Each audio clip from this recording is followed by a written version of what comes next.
6 April চেরাগীতে আসছেন মল্লিকার্জুন খার্গে ও গৈরব গগৈ। নিলামবাজারে কংগ্রেস প্রার্থী আমিনুর রশিদ চৌধুরীর শক্তি প্রদর্শন।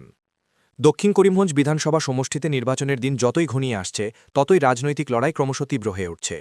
এই আবহে শনিবার সান্ধ্য সময় নিলামবাজারে ভারতীয় জাতীয় কংগ্রেসের উদ্যোগে অনুষ্ঠিত জনসভায় লক্ষণীয় জনসমাগম দেখা যায়। কোনো বড় স্টার ক্যাম্পেইনার উপস্থিত না থাকলেও সাধারণ মানুষের স্বতঃস্ফূর্ত অংশগ্রহণে সভাটি কারিত শক্তি প্রদর্শনের রূপ নেয়। এদিনে সভায় উপস্থিত ছিলেন কংগ্রেস প্রার্থী আমিনুর রশিদ চৌধুরী সহ একাধিক দলীয় নেতাকর্মী। বক্তৃতা পর্বে কংগ্রেস নেতারা তৃণমূল কংগ্রেসের 2 সাংসদ সায়নী ঘোষ ও সুস্মিতা দেবের বিরুদ্ধে সরব হন। এদিকে কংগ্রেসের পক্ষে বড় রাজনৈতিক বার্তা দিতে আগামী 6 এপ্রিল দক্ষিণ করিমগঞ্জের চেরাগীতে এক বিশাল জনসভার আয়োজন করা হয়েছে। সেই সভায় উপস্থিত থাকার কথা রয়েছে কংগ্রেসের কেন্দ্রীয় কমিটির সভাপতি মল্লিকার্জুন খার্গে এবং অসম প্রদেশ কংগ্রেসের সভাপতি গৈরব গগৈ সহ একাধিক শীর্ষ নেতা। নির্বাচন কেমন চলছে? ধন্যবাদ। নির্বাচন আজকে সকাল থেকে 8টা থেকে নিয়ে 25-26 নম্বর জনসভা। জনগণের দোয়া আশীর্বাদ দিয়ে চলতেছি। ওনারাই আমার প্রেরণা, ওনারাই আমার আগামী দিনের রাস্তা চলার মাঠ পরিদর্শন।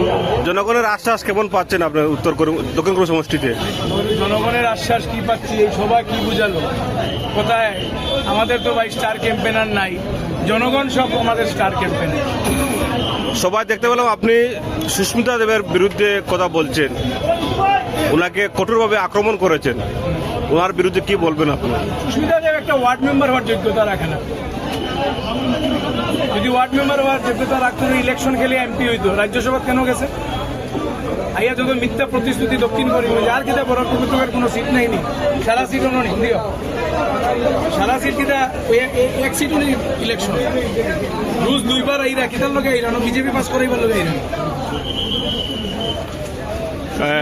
আমি কইয়া তারাপুরে জায়গা আমি গড়ের ওয়ার্ডও যদি ইলেকশন খেলিয়া তাই জিতে যায়, আমি চিরদিন রাজনীতি থেকে সরে যাব। উনি ফকিরবাজার আরেকটি আপনার বিরুদ্ধে অভিযোগ উত্থাপন করেছেন যে আপনি নাকি বিজেপির হয়ে কাজ করছেন দক্ষিণ করিমগঞ্জ সমষ্টিতে। সাংসদ সুস্মিতা দেব। লজ্জা না, এটা লজ্জা, মানে সেইমলেস ওয়ামেন। কংগ্রেসের সর্বভারতীয় মহিলা নেতৃত্বকে দল পাড়াইয়া বিজেপি গেছে, তাই আমার সার্টিফিকেট দিত না। Give me certificate. আমার সার্টিফিকেট আমার দলের নেতারা দিছে, আমার কংগ্রেস নমিনেশন দিয়া। এইসব বাজে কথা, মিথ্যা অপপ্রচার সুস্মিতা দেবের আমি কইয়া, আমি যদি সুস্মিতা দেবের এগেস্টে মুখ খুলি, বহুত কিছু খুললুম। তাইনও জানোই একসঙ্গে রাজনীতি করছি, এমপি হইতে পারো, কিন্তু তার সম্বন্ধে কোয়ার আমার আস্তা রাইট কইতাম পারবো না। সাবধান করে দিয়া সুস্মিতা দেবরে, নো ইন্ডিভিজুয়াল অ্যাটাক। যদি ইন্ডিভিজুয়াল অ্যাটাক হইছে, আমিও তাদের সারিয়া কথা কইতাম না। That is my warning.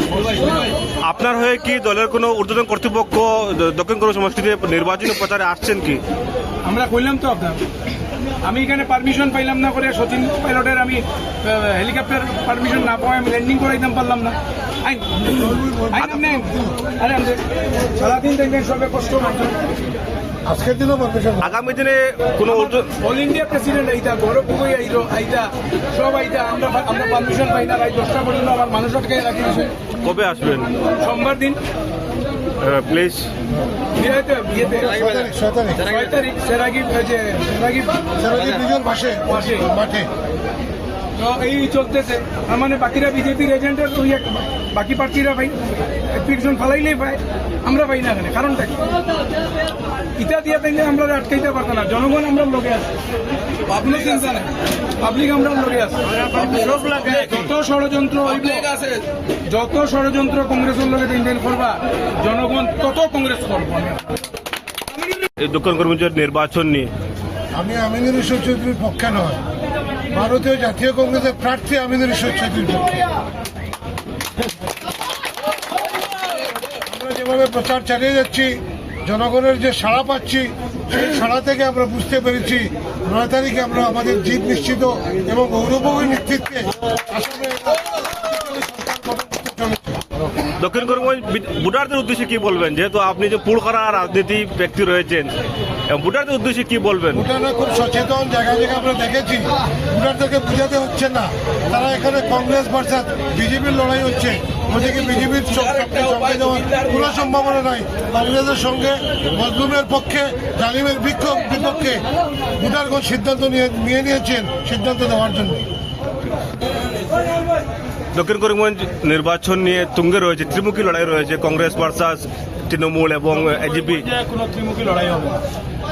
নিচের থেকে 3 নম্বর এবং 2 নম্বরের নিচের থেকে প্রতিদ্বন্দ্বিতা হবে। আমরা উপর থেকে অনেক নিচে তারা দুজনে প্রতিদ্বন্দ্বিতা করে, আমাদের সঙ্গে কোনো প্রতিদ্বন্দ্বিতা হবে না। আমরা 70-80 হাজার